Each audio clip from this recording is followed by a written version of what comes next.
இங்கு நீ வா எந்தன் நெஞ்சில் பஞ்சம் வஞ்சம் நஞ்சே மிஞ்சும் உடல் வேறு வேறாகி உயிரை தந்தவளே நானே நாகம் நானே. உனக்கு நிச்சயமா அந்த கல்யாணம் நடக்கும். நீ ஆசைப்பட்ட அமிர்தா கூட. அர்ஜுன், எவ்வளவு நாள் கழிச்சு இவ்வளவு சந்தோஷமா சிரிச்சு பேசுற தெரியுமா? எனக்கு ரொம்ப சந்தோஷமா இருக்கு. ஏய் மயூரி, கடைசியில நான் வீசின வலையில நீயா வந்து மாட்டிக்கிட்ட. மாமா, காஃபி. என்னங்க?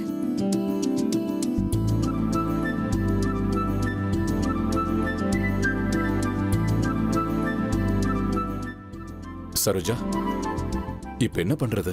எதை பத்தி கேக்குறீங்க? அதாமா, விஷ்ணு சார் கிட்ட நம்ம அமிர்தாவோட கல்யாணத்தை பத்தி பேசணும்னு நினைச்சிட்டு இருக்கோம்ல. எப்படி பேசுறது, அவரை எப்படி அப்ரோச் பண்றது?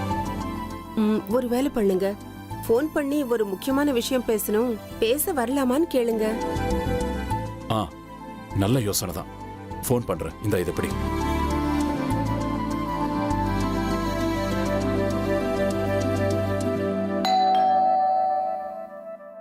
இருமா, நானே பாக்குறேன்.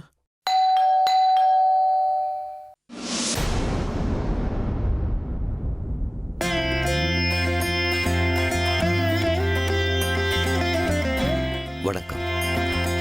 வணக்கம். நீங்க விஷ்ணு தானே? வாங்க வாங்க, உள்ள வாங்க.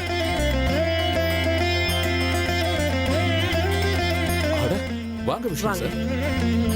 வணக்கம். வணக்கம் சார். உங்களை பத்தி தான் பேசிட்டு இருந்தோம். உங்களுக்கு 100 ஆயுசு. உங்களை போல நல்லவங்க என்னை பத்தி பேசுறானும் போது 100 இல்ல 200 வயசு எனக்கு. சரி, நான் காஃபி கொண்டு வரேன். இல்ல பரவாயில்ல, வேண்டாமா, நீங்களும் உட்காருங்க.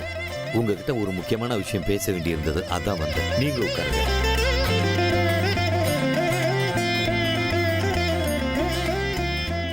அது வந்து எப்படி ஆரம்பிக்கிறது? ஆடடா, இவன் முகத்தை பார்த்தா பெருசா ஸ்கெட்ச் போட்டுக்கிட்டு வந்த மாதிரி தெரியுது. இவர் என்ன விஷயமா அங்க வந்திருப்பாரு? நான் முந்திக்கிட்டுமா? வேண்டாம் வேண்டாம், அவர் ஏதோ பேசணும்னு வந்திருக்காரு. பேசட்டும், அப்புறமா நாம பேசிக்கலாம். 2 பேரும் பேச முடியாம தவிக்கிறாங்க. நானே ஆரம்பிச்சுடுறேன். அண்ணா, கல்யாண வேலை எல்லாம் எப்படி போயிட்டு இருக்கு? என் பையன் கல்யாண விஷயமா தான் உங்ககிட்ட பேசுறதுக்கே வந்தேன்.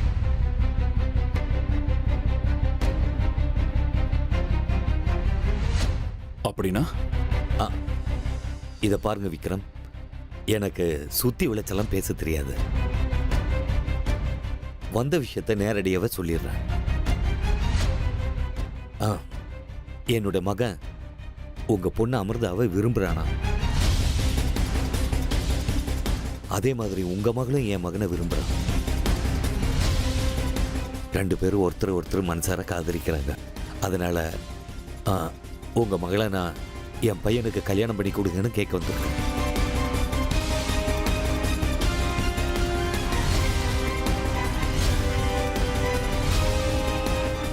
உங்களுக்கு சம்மதம்னா? இல்ல விஷ்ணு சார், அமிர்தாவை உங்க மக அர்ஜுனுக்கு நீங்க கேட்க வேண்டாம்.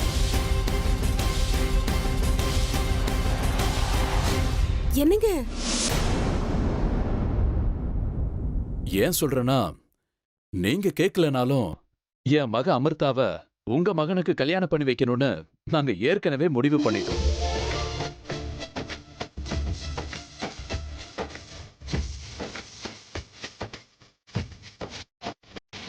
நீங்க பேசினதை பார்த்து ஒரு நிமிஷம் பயந்து போயிட்டேன். இல்ல விஷ்ணு சார், இன்ஃபேக்ட் நானே உங்களை நேர்ல வந்து பார்த்து இந்த விஷயத்தை பத்தி பேசணும்னு நினைச்சிட்டு இருந்தேன். ஆனா எப்படி பேசுறதுன்னு தான் யோசிச்சுட்டு இருந்தேன். அதுக்குள்ள நீங்களே வந்து எங்க மகளை பொண்ணு கேட்டுட்டீங்க. இதை விட சந்தோஷமான விஷயம் எங்க 2 பேருக்கும் வேற என்ன இருக்க முடியும்? அப்பனா பிசினஸ் பார்ட்னர்ஸா இருந்தா நாம சம்பந்திகளா ஆகணும். பாருங்க, லைக் மைண்ட் திங் அலைக்னு சொல்லுவாங்களே, அப்படியே நடந்துருச்சு. அப்படின்னா எதுக்கு தாமதிக்கணும்? கல்யாண வேலையை உடனே ஆரம்பிச்சிடலாமா? விக்ரமுக்கு மட்டும்தான் நட்டு கலண்டு போச்சுன்னு நினைச்சேன். அவனோட பார்ட்னருக்கும் நட்டு கலண்டு போச்சுன்னு இப்பதான் தெரியுது. இல்ல ஊர்ல இருக்கிற பொண்ணுங்களெல்லாம் விட்டுட்டு ஒரு பாம்பை மருமகளா ஆக்கணும்னு நினைக்கிறாரு. இந்த ஆளை என்ன பண்றது? தலையெழுத்து. ஆமாமா, சுப காரியத்தை தள்ளி போடக்கூடாது. நான் முதல் வெளியே போய் ஏதாவது ஸ்வீட் கொண்டு வரேன். ஆமா, அமிர்தா இங்க கண்ணிலே பட்டல, வீட்டுல இல்லையா? அவ மேல ரூம்ல தான் இருக்கா சார். கூப்பிட்டுமா? வேண்டாம் வேண்டாம், நான் அவகிட்ட கொஞ்சம் தனியா பேச வேண்டியிருக்கு. நான் போலாமா? என்ன விஷ்ணு சார் இப்படி கேட்டீங்க? அவ இனிமே எங்க பொண்ணு இல்ல, உங்க வீட்டு பொண்ணு. தாராளமா போய் பேசுங்க. மாடியில இந்த பக்கம் இருக்கும்.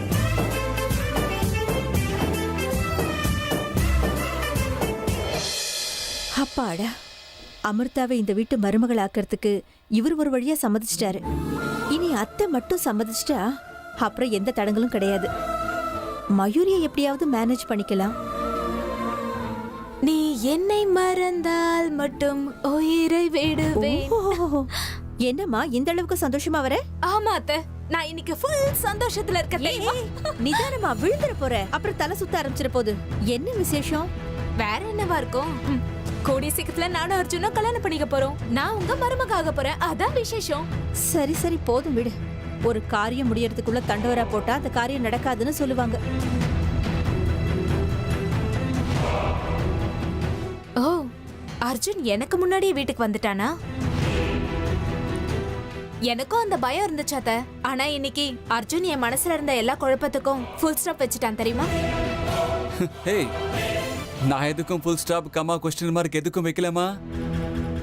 ஆனா என் மனசுல இருந்த கொஸ்டின் மார்க்குக்கு ஆன்சர் கிடைச்சாச்சு. ஏய், என்ன ஏதோ கிராமர் டீச்சர் மாதிரி பேசிட்டு இருக்க? இந்த மயூரி கிராமர் டீச்சர் இல்லடா, உனக்கு தான் டீச்சர். சரி சரி, நீ அத்தை முன்னாடி பேசுறதுக்கு வெக்கப்படுற போல இருக்க. நீ ரூமுக்கு போ, நாம 2 பேரும் பர்சனலா அங்க பேசிக்கலாம். சரி, நான் போய் ரெஃப்ரெஷ் ஆகிட்டு வந்துடுறேன். பை பை அத்தை. கிறுக்கு பிடிச்சிருச்சு அவளுக்கு. கொஞ்ச நேரம் இங்க இருந்தா எனக்கு கிறுக்கு பிடிக்கும் போல இருக்கு. அம்மா, நான் வெளியே போயிட்டுறேம்மா.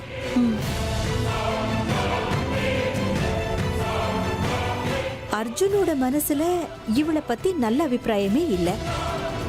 இதையே ஒரு ஆயுதமா வச்சுக்கிட்டு அர்ஜுன் அமிர்தா கல்யாணத்தை நான் நடத்தி காட்டுறேன்.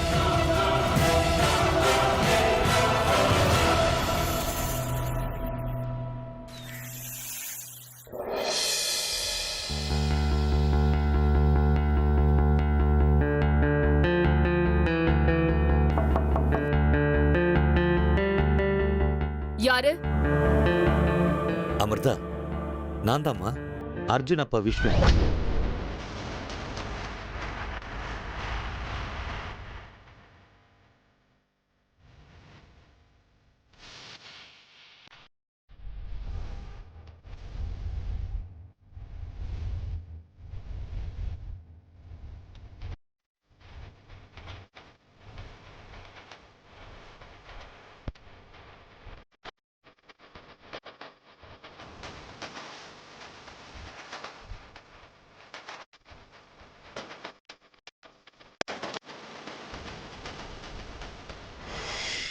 நான் உள்ள வரலாமாமா? ஓ, எதிரி இப்போ தானா என்னை தேடி வந்துட்டானா? உள்ள வாங்க.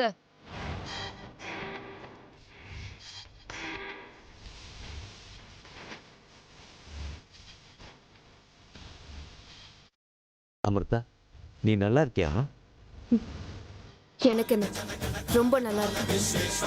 உங்ககிட்ட கொஞ்சம் பேச வேண்டியது இருக்கு, அதனால தான் வந்தேன். நீங்க எதுக்காக இங்க வந்திருக்கீங்கன்னு எனக்கு நல்லாவே தெரியும். சொல்லுங்க, என்ன விஷயம்? விஷயம் என்னங்கிறது உனக்கு ஏற்கனவே தெரிஞ்சிருக்கும். இருந்தாலும் ஒரு தடவை உன்னை நேரடியாக கேட்டுட்டு போலான்னு வந்தேன். கேளுங்க. என் புள்ள அர்ஜுன நீ மனசார விரும்புறியா?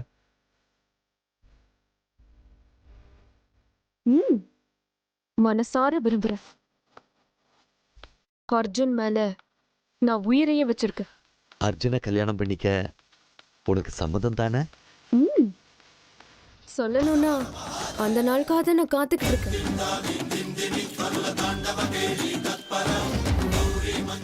அப்படின்னா எங்க வீட்டு மருமகளா எங்க வீட்டுல விளக்கேத்தி வைப்பேன். என் புள்ள வாழ்க்கையில விளக்கேத்தி வைப்பியம்மா. எங்க எல்லாரையும் நல்லா பார்த்துப்பியாம்மா.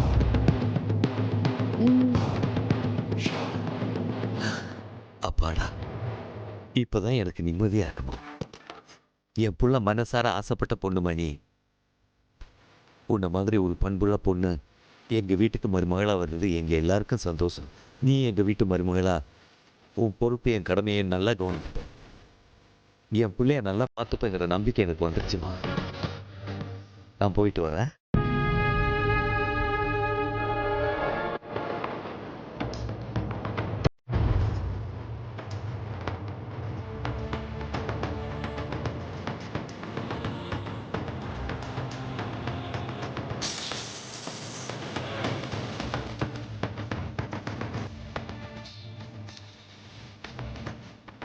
இப்போ நீ உன் வீட்டுக்குள்ள வரவேற்க போறது உன் மருமகளை இல்ல, உன்னோட மரணத்தை தான்.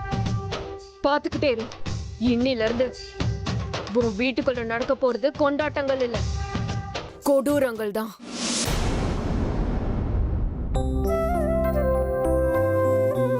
பாட்டிமா, பாட்டிமா.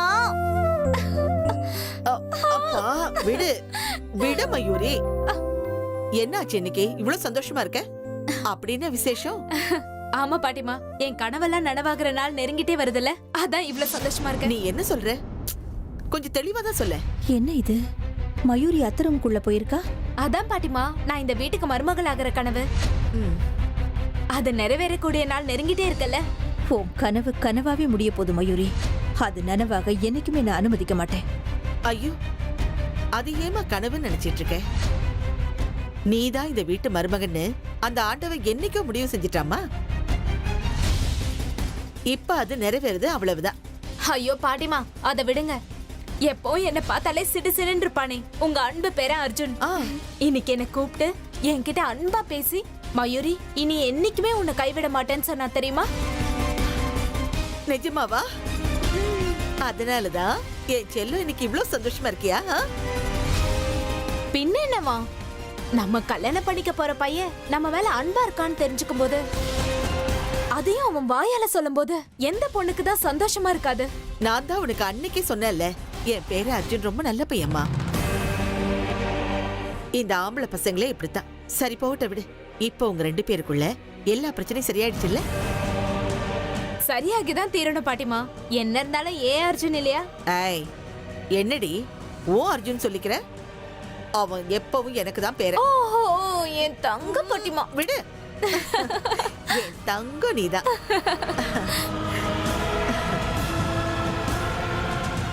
அர்ஜுன் எனக்கே தெரியாம என் முதுகு பின்னாடி திருட்டுத்தனம் பண்ணிக்கிட்டு இருக்கானா? இருக்கட்டும், இப்பவே ஒரு வழி பண்றேன் அவனை.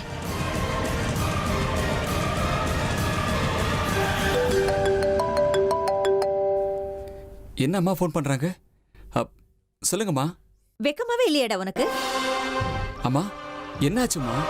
எங்க இருந்தரா இப்படி உள்ள ஒரு மாதிரி வெளியில ஒரு மாதிரி இருக்க கத்துக்கிட்டே நீ? பெத்த தாய்கிட்டயே போய் சொல்ற அளவுக்கு வந்துட்டியா? ச்சே, உன்னை என் புள்ளன்னு சொல்லிக்கிறதுக்கே எனக்கு ரொம்ப அசிங்கமா இருக்குடா. Hello hello hello mother India, cool. முதல்ல என்னாச்சுன்னு சொல்லுமா. நீ எந்த விஷயத்தை பத்தி பேசுறேன்னு எனக்கு எதுவுமே புரியலமா.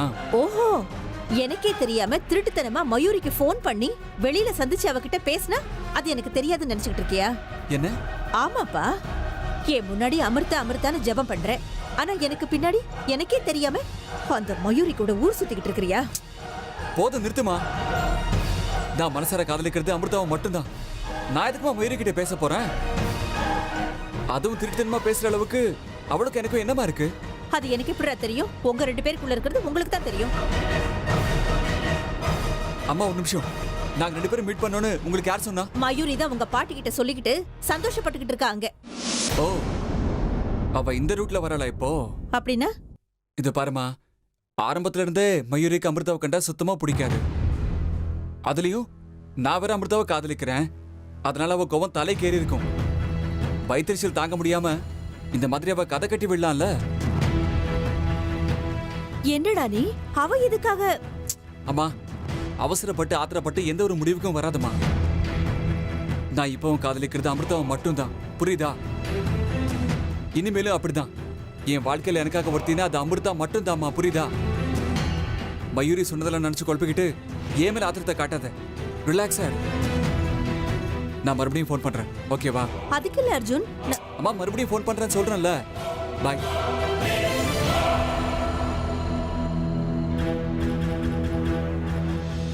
இவ என்னடானா இந்த மாதிரி சொல்றா? ஆனா அவங்க ஏன் எப்படி சொல்றா? இல்ல, என் மனசு எதையுமே நம்ப மாட்டேங்குது. பாறை மாதிரி வந்த கஷ்டம் மண்ணா கரைஞ்சு போச்சு பாத்தியா சரோஜா? விஷ்ணு சார் தானாவே வந்து கல்யாண விஷயத்தை பத்தி நம்ம கிட்ட பேசி நம்ம டென்ஷனை ஒரே அடியா போக்கிட்டாரு. ஆமாங்க, நான் தான் அன்னைக்கே சொன்னேன்ல, இது ஆண்டவன் போட்டு முடிச்சுங்க. இதே மாதிரி கல்யாணமும் நல்லபடியா முடிஞ்சிரும். அட வாங்க சார், உட்காருங்க. அமிர்தா கிட்ட பேசிட்டீங்களா?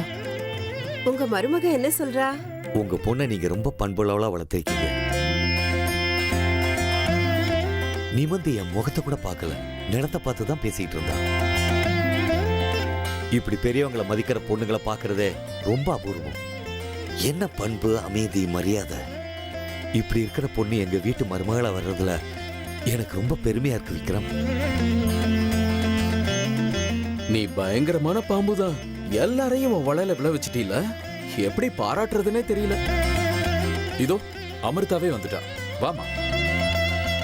அமிர்தா, நீ என் வீட்டுக்கு மருமகளா வர்றது எனக்கு ரொம்ப சந்தோஷமா இருக்குமா. இனிமே என் அர்ஜுன் வாழ்க்கை பிரகாசமா இருக்கும். எங்க வீட்டுல சந்தோஷம், அமைதி, நிம்மதி, கொண்டாட்டம் இதுதான் இருக்கும். பாத்துக்கிட்டே இரு. இன்னில இருந்து உன் பையன் அர்ஜுனோட வாழ்க்கை பிரகாசமா இருக்காது, இருண்டு போயிடும். உன் வீட்டுல நிறைய போறது சந்தோஷம், நிம்மதி, கொண்டாட்டம் கிடையாது, நரகம் தான். அதெல்லாம் சரிங்கண்ணா. ஆனா ஆனா என்ன சரோஜா? அது மயூரி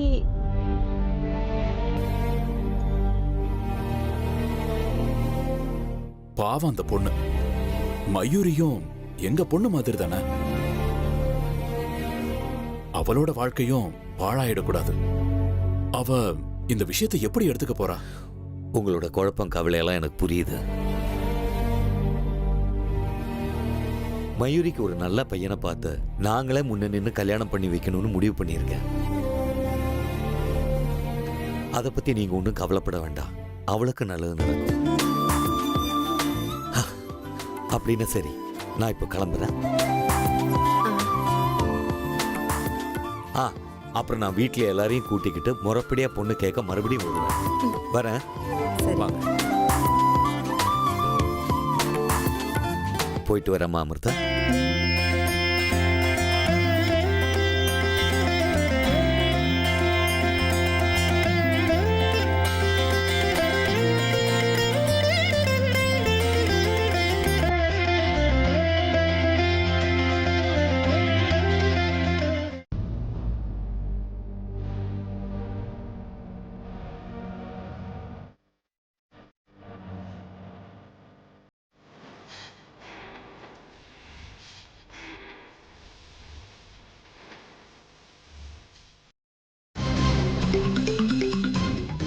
என்ன நடக்குது இங்க? என்ன நடக்குது?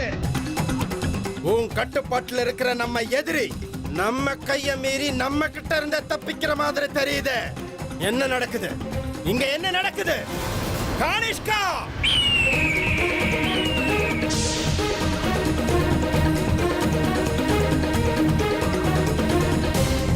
சொல்லுங்க பாபா. சொல்ல வேண்டியது இப்ப நீதான் கானிஷ்கா. இனிமே என்னோட வேலையெல்லாம் நீ சொல்றத கேட்கறது மட்டும்தான். நீங்க பேசுறது எனக்கு புரியல பாபா. ஜெய் மகாகாளி, நீ பெரிய சதிகார. எனக்கு தெரியாம என் முதுகுக்கு பின்னாடி நாகராணிய கட்டுப்பாட்டுல வச்சிருந்தவன் நீதானே? என்ன நெருங்க விடாம நெருப்பு வளையத்தை போட்டதும் நீதானே? ஆனா இப்ப எதுவுமே தெரியாத மாதிரி நல்லவ மாதிரி பேசுறியா? இருக்கட்டும், கானிஷ்கா, உன் கட்டுப்பாட்டுல இருக்கிற நம்ம எதிரி எப்படி இருக்கு?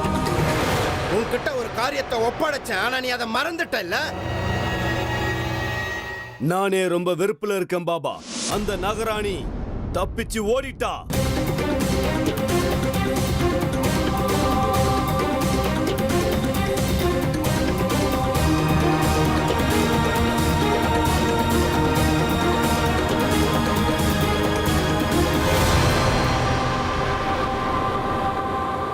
ச்சே. என்னவோ மாயக்கூடு உன் கட்டுப்பாட்டுல தான் இருப்பான்னு நான் சொன்னேன். இப்ப என்னடானா அந்த நாகராணி கிட்ட போய் தோத்துட்டு வந்திருக்கிய. ச்சே.